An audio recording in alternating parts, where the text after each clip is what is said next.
knew it. I knew it. Oh my goodness. I can't believe it. And today's Derek's birthday, so it's like amazing, like perfect timing.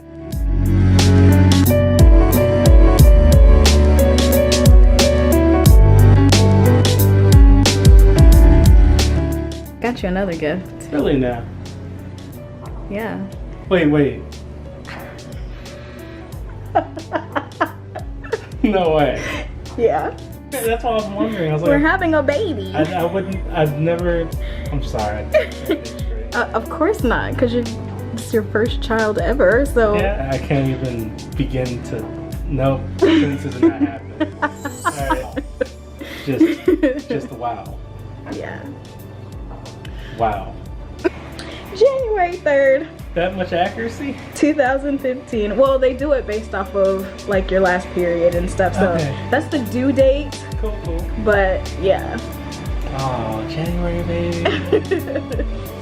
Nice time. What's wrong with a January baby? What's the sign that they are? Why does that matter? We love Jesus. Oh yeah. We love the one who created the stars. So what's the point in even going there? Exactly. Boom. Man. I love you. Love you too. Yay! Yeah. Are you happy? Way too happy. And I just don't know what to do with myself. I really don't.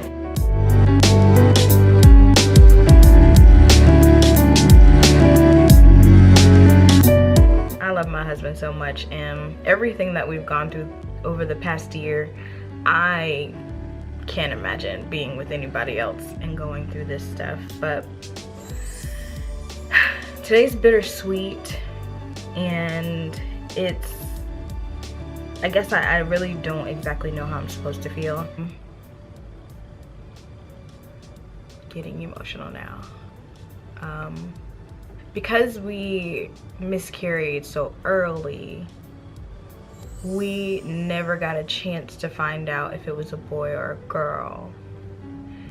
And even at our first appointment, which was at 8.5 weeks, you know, by that time we had already started miscarrying, and so we never actually got a picture either that night, the night that we found out. Like that, I guess for me, you know, you go through like all the things that you're gonna, like in your head you go through all the things that you're gonna do, and you know, all the milestones of your pregnancy, and you know, you get to go to the doctor and get that first ultrasound picture and everything.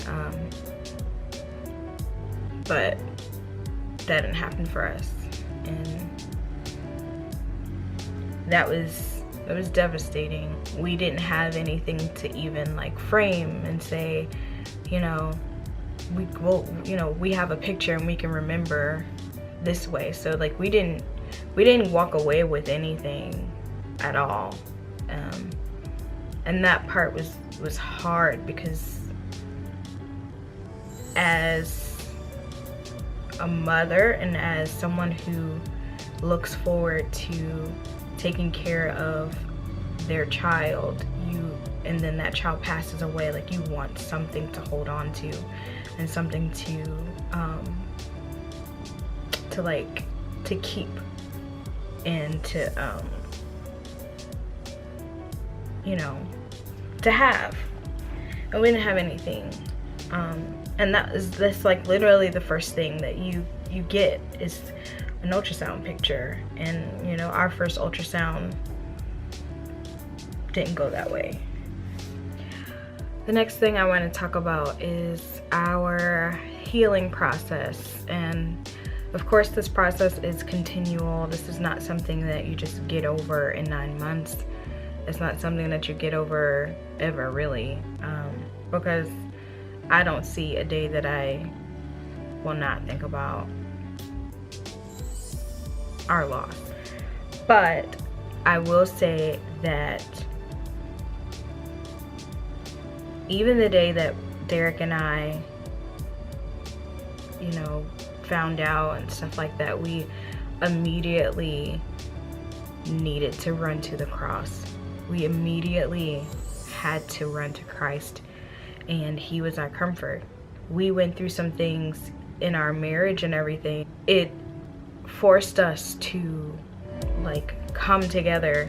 And I mean, because this type of thing could make things worse, especially early on in a marriage. And so it is only a couple months into our marriage, but we definitely took the time to pray together and make sure that like we were okay. Derek did such an amazing job with doing what he knew to do. Like, you know, we were both new at this. Neither one of us have been married, neither one of us have children, and so we both were going through this together. And there were moments where I definitely did not think that he understood me, and vice versa. It's harder to understand each other because you're going through your own stuff and you don't know like really what the other person is feeling and stuff like that. And I think that, you know, the fathers deal with it differently than the mothers do, and it's important for both parties to acknowledge that, because when you don't, it can be an issue. It can be a problem between you two, and you can bump heads on that. And we had like a quick moment of that, and then we remembered like, okay, you know, we're two different people. We're not gonna both feel the same way or deal with things the same way. And because I was going through all the physical stuff and he didn't have to go through that stuff too, it was different for me. But at the same time, he had to get up and go about his day. You know, you don't get maternity leave for a miscarriage. You don't get paternity leave for that anyway. And so he had to go back to work. He had to, you know, do what he's supposed to do for our family, and his time for mourning had to come back. He had to come home to do that. And so he had times where he was sitting at work and, you know, couldn't think of it. He couldn't think about anything else. And so that was hard for him too, because he couldn't be here with me. And you know, it was hard to be there for each other emotionally when we didn't know like how to help each other emotionally. But with scripture and with prayer and the support of our church family, we definitely were able to come together. And, you know, like I said, it forced us to really come together and do what we could for each other. And that was a blessing to really be able to comfort each other. It was nothing but Christ, nothing but the Lord to help us in that situation, because I didn't know how to comfort him. He didn't know how to comfort me. Like I just mentioned, our church family, oh my goodness, like they were so awesome. Like I have like some amazing people in my life, I have to say that. The women in the church made sure they came beside me, and most of them cried with me. Some of them have been through situations similar to mine, and so, you know, they were able to minister to me in that way. And like, I'm getting a little emotional because they're so awesome, and they really came beside us and helped us so much, and I'm so grateful for all of them. You know, we actually live like an hour and some change away from our church, and so most of our family, our church family, they have to drive out here. It's like an hour. So they, with no hesitation, came out here when they could, made meals for us, and like we pretty much didn't have to, like I didn't have to cook for like 2-3 weeks, I think it was. I did not feel completely alone in this situation.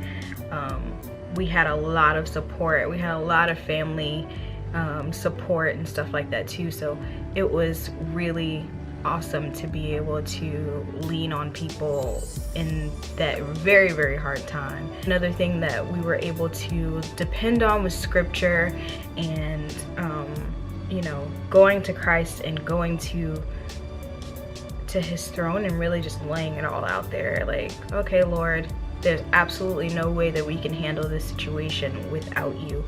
And, you know, he really took care of us. Our pastor's wife, her name is Cassandra, she sent me a passage that, like, really encouraged me. Psalm 61:2, it says, "From the end of the earth will I cry to you. When my heart is overwhelmed, lead me to the rock that is higher than I." And so that was really helpful, and it was really encouraging because, you know, we know where our help comes from, and that's Christ. And we know that, you know, when our heart is overwhelmed, we can go to him, we can cry out to him. I do notice that, like, when women or when families go through something like this, you feel like you can't talk about it. You feel like you can't really, like, you only have a certain amount of time to deal with it and to really, like, mourn, I guess. And so it's hard to really navigate all of those emotions and feelings and stuff like that. And so being able to, like I said, run to the cross and have our church family, like, I never ever felt like I couldn't talk about this with them. I never felt like I could not like cry with them, because they would cry with me. This is actually a whole lot more common than a lot of people like to admit, and it's somewhat of a taboo subject. You can't, it's like, because a lot of people don't believe that life begins at conception. When you have a miscarriage early on, it seems like the world just wants you to get over it.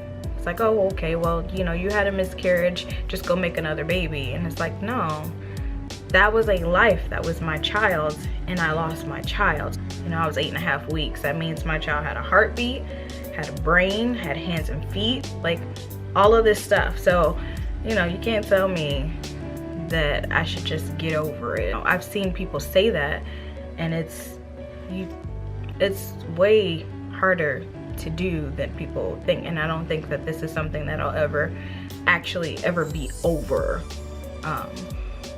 I can rejoice though in knowing that my child is with the Lord, and that, you know, I don't have to worry about that, about my child suffering and things like that. I can rejoice in the fact that, you know, God is sovereign, and that he knows all, and that he is our comforter. And so I can rejoice in those moments, even in the moments where I'm sad. And hopefully and prayerfully I got everything that I wanted to get across in this video. Hopefully it was clear, and prayerfully it was encouraging to some people that go through, that have gone through this, or that may go through this. Please stay tuned. And this is a new year, so I really actually want to be able to challenge myself to like really do more videos and stick to it. And I want to vlog, and I actually really enjoy doing this. And so